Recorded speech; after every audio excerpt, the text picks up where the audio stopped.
Please stop telling people what to do. I'm going to break it down what it means, what it is costing you, and how you can avoid it so that we can all live free. If you're ready, let's begin. Are you ready to shine? Come on, it's the shiny one. You got this.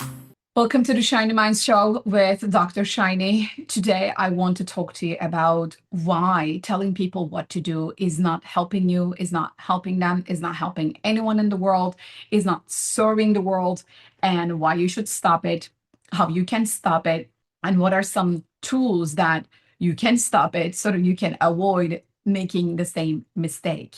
Let me first break down what telling people what to do means. We live in a world where everything becomes so fast paced that communication gets unnoticed. Whatever that leaves your mouth, you don't pause and think about it. You don't pause and analyze it. You don't necessarily see the appropriateness of your words and your language and what it means in terms of its weight, its context, and its frequency.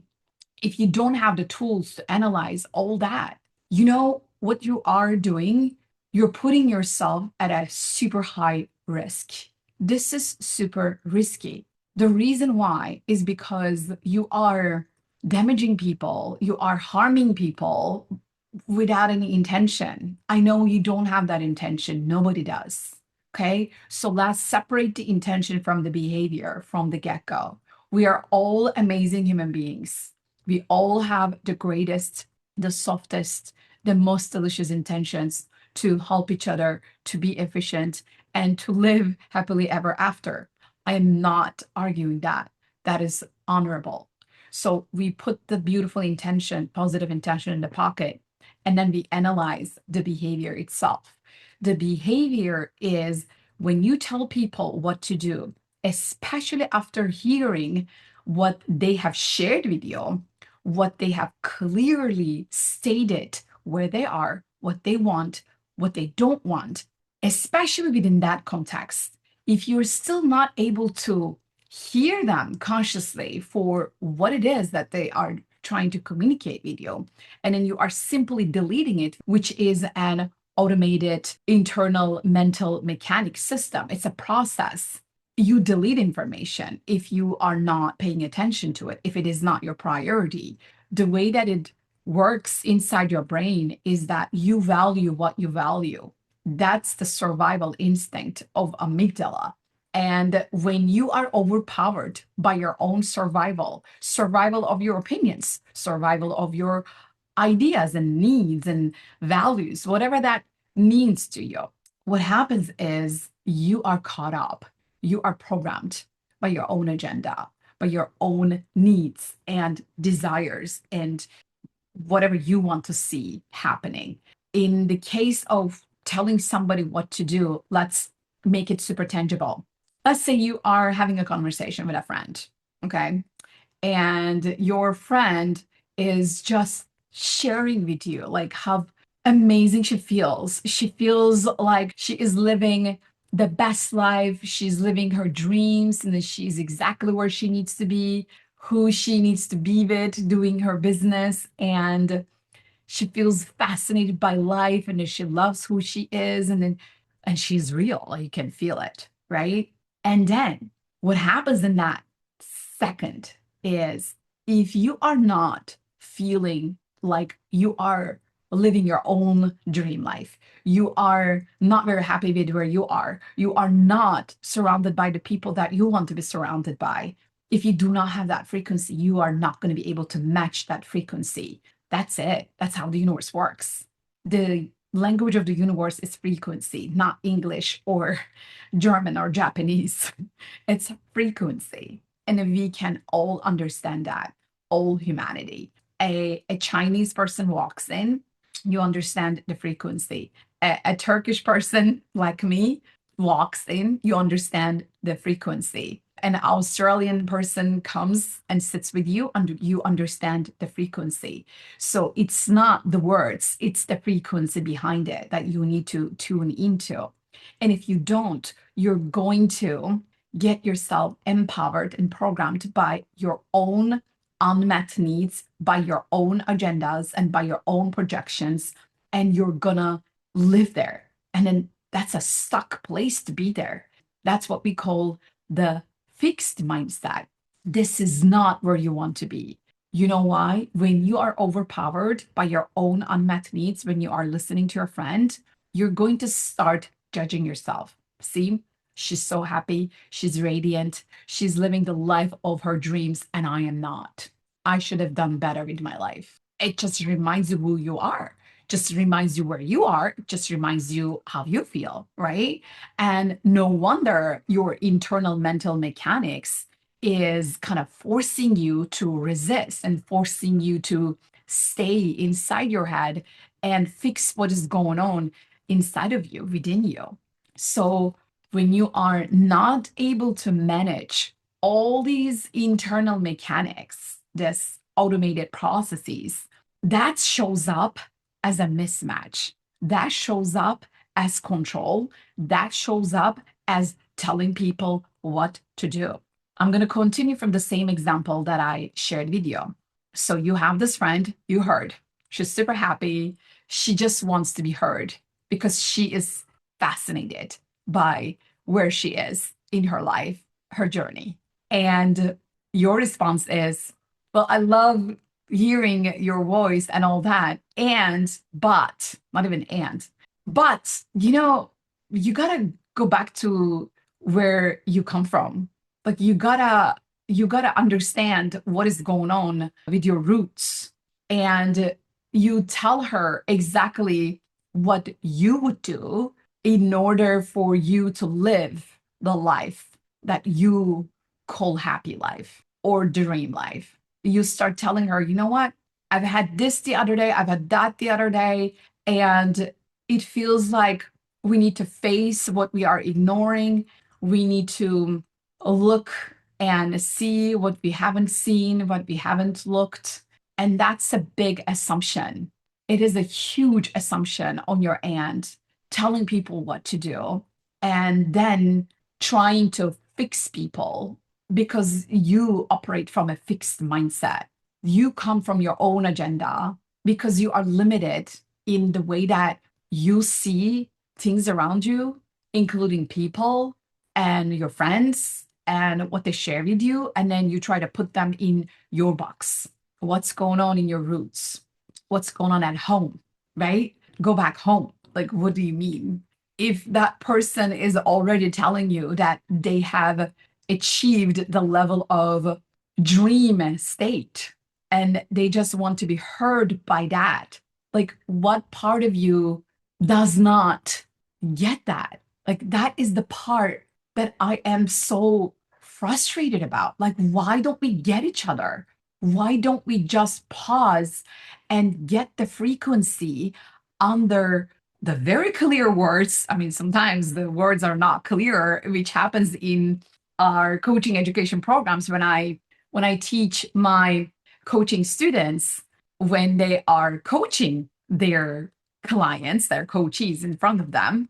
Sometimes the client experiences a neuro-shine moment that's a very happy moment, but they're not aware. So and then I tell them, well, that was a big moment of truth. Let's acknowledge that. And let's not dismiss that because the words are not matching the frequency. I get that. But in this case, if the words are clear and the frequency is clear, they're both matching. There is nothing for you to dismiss. There is nothing for you to override whatever that is in front of you and still bring your own agenda and trying to fix something that is not broken. That is the problem that I see in the world. And it just pains me. It pains me. And I must tell you, my dear shiny minds, it's world is catching up. It used to be harder, but I still see in conversations, I still see what's going on between people and how some of them are dismissed, how some of them are judged, how some of them are feeling absolutely controlled and put in the box and labeled and even laughed at. These are wrong. Let's stop doing that. It's enough already. Stop telling people what to do. First, your job is to understand them. Your job is to analyze where they are, why they feel the way they feel. And especially if you are having this kind of a situation in the example that I gave, where one party shares, oh my God, I'm super happy. This is exactly the life I want to live. And then this is like my dream. And then I am so happy. And then the other one goes, well, I love hearing from you. That's beautiful. Like you are already admitting that whatever she's sharing is truthful. You have just confirmed that the frequency you get from her is the truth, right? So that's truth here. So you kind of see it, but and then within a split second, another unmet part of you, another controlling part of you jumps in and takes over in that internal mechanics. And then it tries to overpower that incredible frequency you just experienced, which is whole, which is real, which is raw, which is authentic, which is inspiring. And this is right in front of you. And then you still try to fix, which is not broken. You still try to tell this incredible wholeness what to do. This is wrong, my shiny minds. These are the conversations I am witnessing. This is wrong. Like how this person tells this person, go home, face whatever. Like, how do you know what this person has done or hasn't done? Have you asked that first? Have you gathered enough information to analyze what is going on? Or are you really not seeing what is in front of you? Let's talk about that. So that's why you should stop telling people what to do. It is costing you. Because if this person only wants to be heard and seen, acknowledged, or just perhaps be connected to you, you just kill the vibe. Because this person is already feeling, I am not understood. I am misunderstood. And then these people, they go around and then they feel people don't understand me. I am not understood. I'm not appreciated. I'm not valued. I am this and I am that. And then it may cause problems of relationships. And then you are clueless because you had the best intention, because that's how you would do it, right? Like, go home, look at your roots. Like, sometimes we are not facing what we're supposed to be facing. And what are you yourself not facing? What is it about you that wants to control the other person? What part of you gets very uncomfortable when witnessing people who are happy, joyful, and really one with themselves? What part of you is not okay with it? Why can you not celebrate other people having done the work and just wanting to celebrate and connect with you? What is it about you? I really want us to make it a priority and to really, really analyze this. Not only with the brain, though, because the brain gets caught up with the matrix, right? The programming. So if you're unable to meet your physical needs, then you won't be able to rise up to your spiritual needs. And that's where my practical solutions are going to be super helpful. So here is my first practical tip.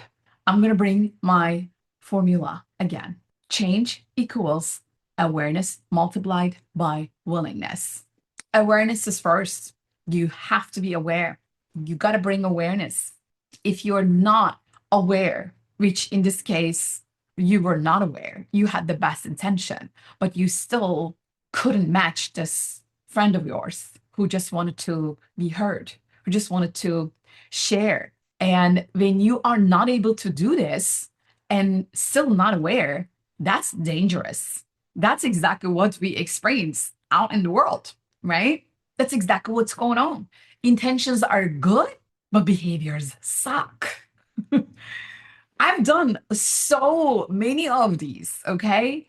In my corporate life, especially back in the year between 2000 and 2009, I was clueless. I didn't know what I was doing. And I was unaware because there was nobody around me giving me a shiny minds show, tips and tricks and best practices. I didn't have that awareness and it cost me. I didn't feel belong. I didn't feel that I was part of that environment. I had relationship issues. I had anxiety. I literally even had panic attacks a few times. And that was not a good place to be. I was stuck in my loop. And then I was stuck in my patterns. I was repeating the same old pattern. So I was hopping from one advertising agency to the other one from the other, one from the other, thinking that, okay, why do I not feel belong? Like, what is going on? What is wrong with me? And I literally felt something was off, but I was not aware, right? And I even discovered the world of coaching back then because obviously there was something wrong. And then I remember hiring a coach for the first time in my life. I think that was 2007 or 8. I didn't even know there was such a thing. Then I brought this agenda. Like, there is something wrong with me. Like, look at all my friends and everybody's happy at their work. And they have been working for so many years, but within that time frame, I changed at least 5 jobs in 5 agencies and 5 places. Like, what is wrong with me? There's something wrong. Everybody's happy and then everybody's just doing their thing, and I am not. What's wrong? And that was the step to become aware of what I was doing wrong. There was nothing wrong with me. My expressions could have been way different. My approach could have been way different. My language that came out of my mouth could have been different because I felt I was not safe. I was not seen. I was not heard or appreciated in those places. And that's why it triggered me. It triggered me to a point that I started triggering others. That's exactly the pattern. That's exactly the loop, the spiral. Okay. I was feeling triggered and then I was triggering others. I was feeling unheard and then I was not hearing others. I was not feeling safe and I was creating an environment it was not safe to be with me. So, this is the pattern that I have experienced in my corporate life. And if you literally go check my LinkedIn profile, Dr. Shiny Unsal, you will see in my very first years in my career, starting from 2000 until I changed everything in 2008. And then I started working in my last corporate position. I was repeating my pattern. It was a loop almost every year. So one has to stop and ask, right? So that was my revelation. And that's how I used my awareness. I'm still talking about my awareness. Okay. I'm still talking about the first tip that I am sharing with you. Become aware. If you are not aware, then you're not going to understand what to change. If you don't see what others are seeing, you're blind to it. That's why we call it the blind spot. That's where we need to begin because it's costing us, like not knowing what kind of behaviors that you need to fine tune in yourself is costing you. It's costing you promotions, it's costing you relationships, it's costing you money, health, wealth, everything. So that's why the first solution is awareness. And once you become aware, I'll bring the second solution, which is willingness. It's not rocket science. It's just literally partnering up with your life and facing whatever you are not facing. Meaning, in the example that I shared with you, if people are happy around you, and if you're not happy that they're happy, but you're not happy, that's your problem. Okay. You gotta face your own reality. You gotta face your own situation and see what is going on with you. And then ask yourself, what part of me needs to heal so that I can meet people where they are? If they are happy, I can raise my frequency. If they're unhappy, then I can choose if I want to get involved with it or not. right? So we all want high frequency. And perhaps you are in a low frequency, and that's totally fine. You can certainly be there and give yourself the acceptance and the time that it needs, the depth that it needs to go so that you are alchemizing it. Like you're coming out of it as Phoenix is rising from its ashes. You know what I'm talking about. It's not about dismissing it or ignoring it. If there are situations in your life that you're ignoring, that's exactly where you need to begin. If you think that your way is the only way, that's exactly where you need to begin. So in this situation where these two people are having this conversation and as I was witnessing it, I I was in awe. I literally was in awe. And I asked myself, what is it? What is it about us that we are not okay with each other because we're judging ourselves. That's this judgment. That's this part of us. That's this voice inside who keeps reminding us, you can be happy too. You have that power in you too. You have that light that shines through you too. You are a shiny mind too. You're a shiny heart too. What is it about you that diminishes your divine power?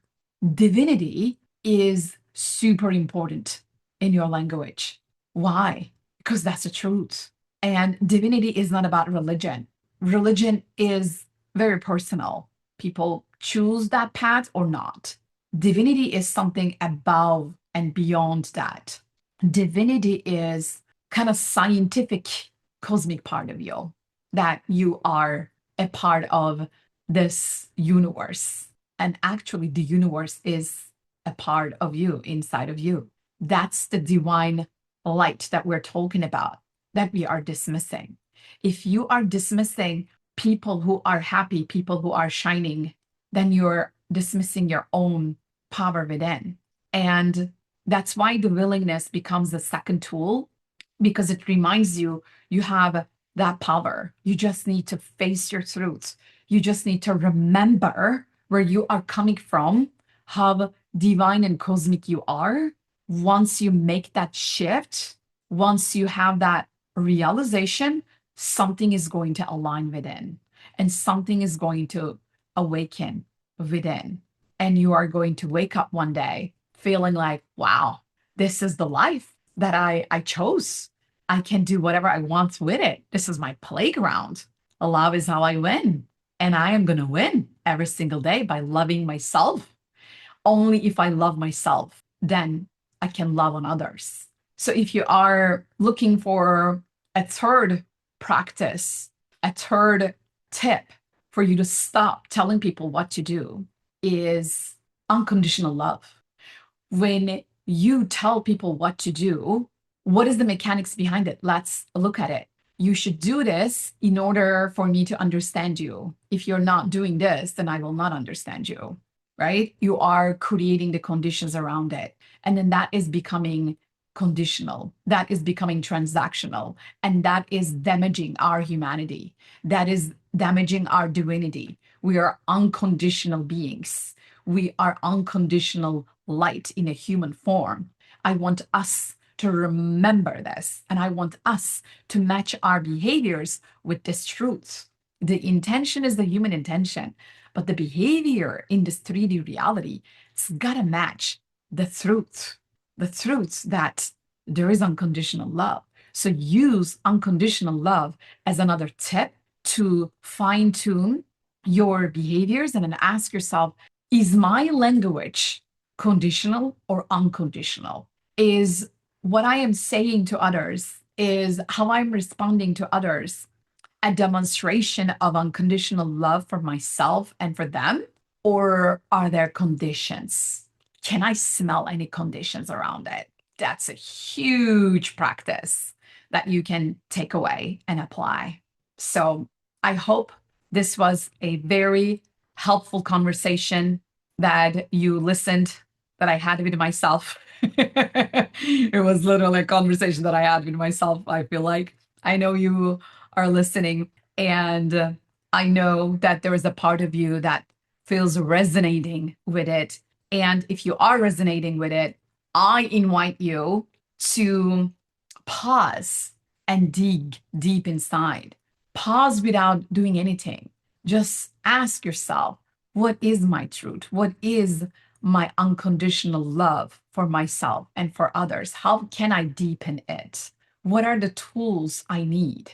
And if your answer is, hey, I need to start by understanding more about my mindset, I want to study neuroscience and I want to study myself, I need self discovery, I need to hone my communication skills, I need to show up as a leader. And as I do that, I want to experience deep transformation and I want to connect to people that are absolutely amazing, then I invite you to look at my world. You can go to shinyinstall.com and grab that PDF and see if taking the next step is the right step for you. And I would love to work with you and I would love to give you resources. There are digital courses that you can start studying your mind. You can start the mechanics that I was telling you about, all the blocks, all these mental blocks that are keeping you stuck in your thinking. And then you are not even aware that you are controlling somebody, you're telling them what to do, and then you are trying to fix them where they didn't even ask for you to fix their problem. They're totally capable of fixing their own problem. So you might be annoying and frustrating people. And I don't want that for you. I want freedom mindset for all of us to experience. I want resourcefulness for all of us to experience.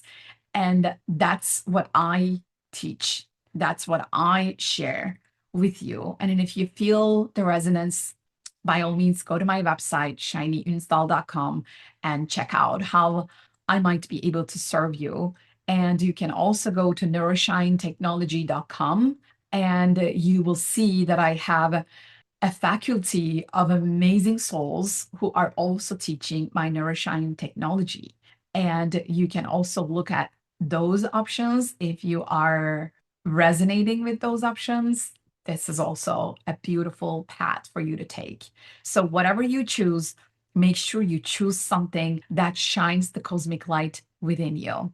So, if you like this episode, please put a like, share, and subscribe for more videos, more content just like this, where we sit down and talk about the truth of humanity and how we can become more conscious beings. And thank you for allowing my light into your neurons. And until next time, keep shining your cosmic light. Go galactic. Go galactic. Go galactic. Then you're in the right place.